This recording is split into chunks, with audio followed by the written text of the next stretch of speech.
ராதே கிருஷ்ணா. எல்லாருக்கும் நமஸ்காரம்.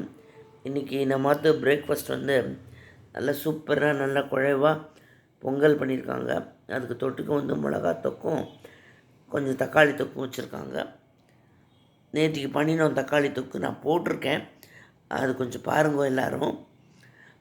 அப்புறம் நிறைய பேர் சப்ஸ்கிரைப் பண்ணுறேன், ரொம்ப தேங்க்ஸ் எல்லாருக்கும் பார்க்குறதுக்கு.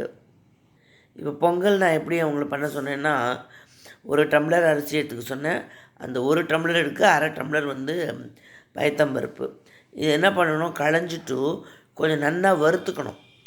நல்லா வறுத்துட்டு அந்த இது பச்சை வாசனை போகணும். அந்த இது பயத்தம்பருப்பு ரெண்டுத்தையுமே நல்லா வறுத்துட்டு அதுக்கப்புறம் 3 டம்ளர் தண்ணியும் 1 டம்ளர் பாலும் விட்டுட்டு குக்கரில் வச்சுட்டு ஒரு 3-4 சவுண்டு வச்சுட்டு ஆஃப் பண்ணிவிடுங்கோ. அப்புறம் தனியாக இது பண்ணணும். அதில் தாளிக்கிறதுக்கு சில பேர் இது போடுவா, கடுகு போடுவா, பச்சை மிளகா போடுவா. நான் பச்சை மிளகா, இஞ்சி, அப்புறம் கருவேப்பிலை, முந்திரி பருப்பு, பெருங்காயம், உப்பு முதல்லே போட்டு அது எடுத்த உடனே கலரிடுவா.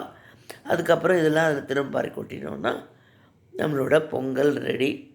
பார்க்கறதுக்கே ரொம்ப இதுவாக இருக்குது, சாப்பிட்டு பார்க்கலாம். பொங்கல் பண்ணுற என்னோடய மெத்தடு இது தான், நல்லா வரும். Thanks for watching my channel and subscribe me. Radhe Krishna. Namaskaram.